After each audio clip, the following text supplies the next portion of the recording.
Hello दोस्तों, आज का इंग्लिश वर्ड है डील।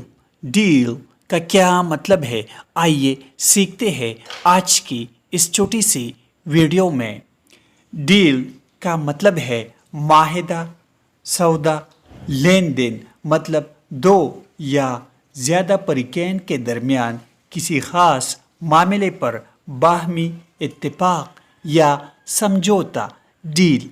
आइए इस वर्ड को सेंटेंसेस में इस्तेमाल करते हैं। They sign a deal with the company.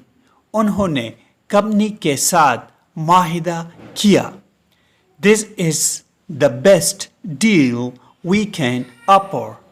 ये बेहतरीन सौदा है जो हम पेश कर सकते हैं। दोस्तों, वीडियो को लाइक और शेयर ज़रूर करें। Thanks for watching.